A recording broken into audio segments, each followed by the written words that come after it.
Você que acompanha o Deus ZebraCast vai ter 15% de desconto na Insider usando o cupom ISDEUZebra. É isso mesmo, legal demais, né? E presta atenção, somando as promoções que já existem no site, esse desconto pode chegar até 38%. Você não vai perder essa, né? Então aproveite, cupom ISDEUZebra, mas é só no mês de março, hein? Corre lá.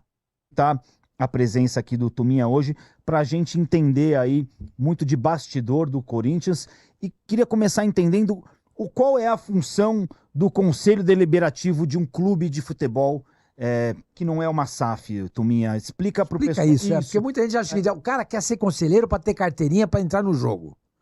É isso? Não, é muito mais que isso e hoje não tem mais isso no Corinthians. Os conselheiros pagam ingresso. Nós estabelecemos com o presidente do clube que essa... Tu veio desde quando? Desde a nossa gestão. Agora? Desde que eu assumi o conselho, foi estabelecido com o presidente que os conselheiros também iam pagar ingresso. Apesar de ser uma função não remunerada, o conselheiro dedica seu tempo para as funções fiscalizadoras. Ainda assim, a gente acha que entendia que ele tinha que pagar ingresso. A gente tem direito a um desconto em alguns ingressos e paga o ingresso que a gente tinha gratuitamente. Até para que a gente possa fiscalizar de uma forma bastante autônoma.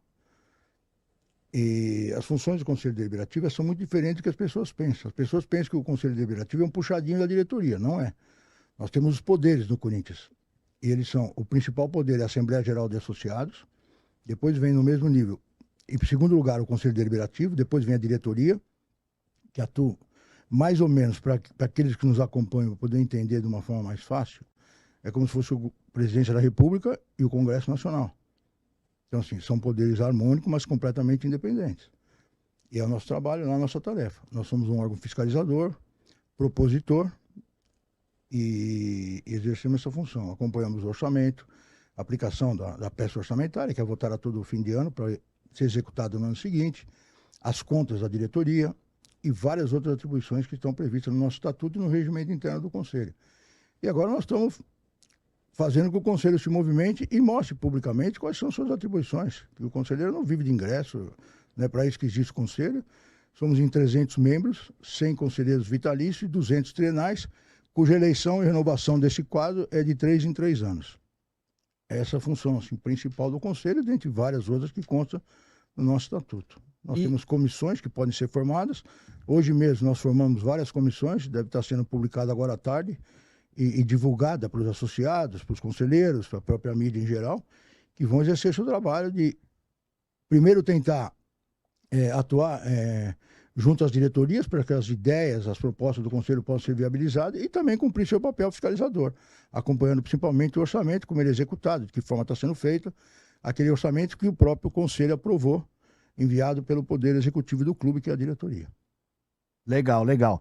Tem uma notícia aí agora que acabou de sair, o Benjamin Bach, grande Benja, ele acabou de soltar uma notícia, está começando a ser replicada em todos os sites, de que o Matias Rojas está fora do Corinthians. Uma notícia do Benjamin Bach, ele acabou de falar isso, pegou todo mundo aqui de surpresa. Tem como a gente averiguar isso aí, Tuminha? Eu mesmo fui pego de surpresa, vocês viram que me deram informação, eu vim do clube, não sabia, estava cuidando das minhas atribuições lá administrativas junto ao conselho, né? E tentei apurar, não consegui falar com ninguém, não fui informado, a gente vai tentar apurar durante o programa, mas é isso, é uma questão ligada diretamente ao futebol. Ao futebol, né? Isso. E a gente vai procurar saber o que aconteceu, por que aconteceu, sim, se a motivação for essa que está sendo noticiada, sim. A motivação seria a falta de pagamento do Corinthians em relação a ele, e ele pediu a rescisão do contrato, exato. É isso? Segundo a informação que a gente tem da mídia... É o que saiu agora, o Benja falou isso. Eu tô tentando contato com o Benja aqui também, porque de repente ele pode explicar pra gente o que ele ficou sabendo, e a gente vai apurar aí pro torcedor corintiano o que realmente aconteceu com a situação do Matias Rojas, que é uma notícia que já vinha do começo do ano, isso, né? Por isso que a gente precisa apurar, eu quero apurar direitinho junto à presidência para entender se foi isso, se aconteceu mesmo. Até para a gente não falar sobre fatos que eventualmente não sejam verdadeiros. Eu quero acreditar, o Benja é uma pessoa que a gente tem respeito, então assim, ele tem Tá todo mundo replicando aqui. As fontes dele Tô vendo aqui na internet. são excelentes, assim, mas a gente quer ouvir do presidente, porque assim, se for isso é grave, porque já aconteceu isso, e ele teve uma conversa com a direção de futebol e com a presidência do clube, parece que se acertaram, né? Então assim, não pode ficar acontecendo isso no Corinthians, porque isso fica muito ruim para a nossa imagem. Nós já estamos tendo problema por conta de questões financeiras. Quando a gente, eventualmente, vai contratar alguém, os clubes já pedem à vista, já pedem pelo menos metade do passe à vista, porque toda hora sai notícia que as nossas contas não estão boas. E, obviamente, quem quer vender para o clube está querendo receber na frente. Isso então, é muito ruim. Não, claro. E esse tipo de notícia, obviamente, se for esses os fatos... O que acontece com o Santos, por exemplo, transferban, né? O Corinthians nunca teve esse problema de transferban, né? Teve um problema, conseguiu superar. Quando foi? Mas chegou teve esse problema. Se não me falha a memória, se não foi o próprio Rojas, teve um pouco antes. Sim, eu acho que foi. Tivemos esse problema, sim. Exatamente. Aí pagou, derrubou. Mas nós tivemos um problema. Não tenho certeza se foi ele, mas assim, nós tivemos problema acho que ano passado mesmo. Tem algumas coisas aqui que às vezes eu não sei se é a sua atribuição. Sim, então eu vou fazer a pergunta. Sem e aí, caso não seja, não tem problema, porque eu também não sei quais são todas as atribuições a todos os cargos. Mas como você tocou nesse assunto... Hoje mesmo, desculpa te interromper. Claro, imagina. Eu estava conversando com o pessoal da comunicação, nós estamos montando uma comissão de comunicação no Corinthians, justamente para começar a clarear isso para aqueles que nos acompanham, a imprensa, os torcedores, os associados. Você tem um espaço no site do clube totalmente legal, sendo do Conselho Deliberativo, porque as pessoas querem procurar as coisas lá e fica muito confuso de achar. Então, nós temos que ter um espaço do Conselho para as pessoas acharem. Ótima ideia, hein? As atribuições do Conselho, o trabalho que a gente desenvolve, o relatório das comissões, para que as pessoas possam, primeiro, separar as atribuições da diretoria e do Conselho Deliberativo. E depois para ver também as nossas funções, ver o que trabalho nós estamos fazendo e poder criticar, apresentar a ideia, mas saber exatamente quais são as atribuições de cada poder lá. O Sormani me falou um negócio aqui na semana passada sobre o Estatuto do Santos com relação à troca do presidente. Como é que funciona lá no Santos? Que eu acho que a gente podia falar... Isso vocês sim fazer, para evitar o que aconteceu com o Mano. No Santos, o presidente em exercício, 3 meses antes da eleição, não pode contratar ninguém, nem dispensar ninguém. É uma forma do clube se proteger. Eu acho que é um pouco engessa a administração. Nós temos, hoje eu nomeei uma comissão de reforma estatutária. Nosso estatuto, há pelo menos 2 gestões, não tem nenhuma alteração. Isso é ruim, porque a gente fica para trás em várias questões, prejudica o clube desportivamente, financeiramente e até legalmente. Nós temos novas legislações aí, várias portarias, várias leis, enfim. Você tem a própria Lei Geral do Esporte, que é recente, e nós temos que nos adaptar a ela. Eu nomeei essa comissão hoje, ela vai ter todo um roteiro de trabalho, vai ouvir e escutar todos os associados, conselheiros, torcedores, enfim, para a gente poder modernizar nosso estatuto. Essa questão é uma questão que nos traz alguma preocupação e acho que a gente tem que alterar o estatuto nesse sentido. E a gente vê um meio termo. É óbvio que não é o presidente do conselho que vai ditar como vai ser o novo estatuto. Nós vamos colher ideias de todas as pessoas interessadas e de todos aqueles a quem cabe respeitar o estatuto, e especialmente dos associados.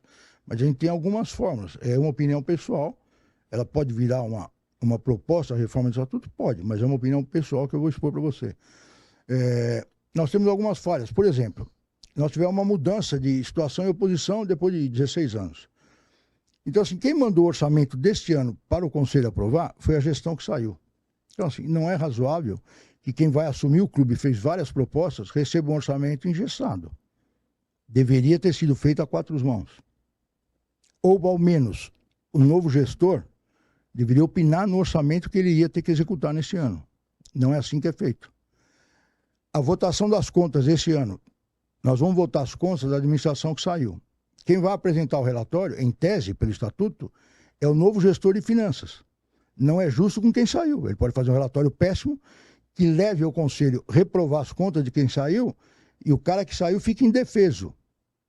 Então, assim, por deliberação minha, aquele diretor de finanças que saiu vai ser quem vai defender as contas dele e da gestão passada. Mas nós temos que fazer uma previsão no estatuto de que essas coisas sejam institucionais. O que eu acho com relação específica ao que você falou, como é o estatuto do nosso co-irmão Santos, eu acho que assim, nós temos alguns órgãos de fiscalização. O conselho é o maior órgão. Mas nós temos o CORE, por exemplo, que é um conselho de orientação. Talvez, após as eleições, efetuadas as eleições, definido um candidato que ganhou a eleição, que vai assumir um mês depois, que a nossa eleição hoje é em novembro, a posse é em janeiro. Então, assim, a eleição no fim de novembro, a posse é no início de janeiro, nós temos aí praticamente um mês. O Estatuto prevê uma comissão de transição, mas ela não abarca tudo que é necessário. Então, talvez os contratos que fossem ser renovados, os contratos novos que tivessem que ser firmados pelo presidente que está no cargo e que vai sair depois de um mês, tivessem que ser autorizados pelo CORE, por exemplo, que é um conselho menor, que tem vinculação no conselho deliberativo, porque não dá tempo de você chamar uma reunião para um conselho inteiro se reunir com 300 pessoas e deliberar sobre isso. Às vezes o contrato é urgente. A renovação também, às vezes, ela é urgente. Mas, assim, algum órgão fiscalizador precisaria apor sua assinatura ou autorizar para que aquele contrato fosse renovado para não acontecer exatamente o que aconteceu com o Mano. Apesar de eu ter uma opinião pessoal, que eu acho que o Mano não devia assinar um negócio daquele, ele sempre fala, peraí, vai entrar outro presidente? Eu quero que ele veja e assine junto. Mas, O que assim, você achou dele ter feito isso? eu achei uma falta de pudor, porque assim, é um profissional do mercado, não é um cara que... O cara que assina um negócio daquele, já imaginando que pode sair numa outra gestão, o Augusto já tinha dado algumas entrevistas. Aqui, o Augusto falou. O Mano não era o técnico do sonho dele, mas se tivesse lá, ele ia respeitar.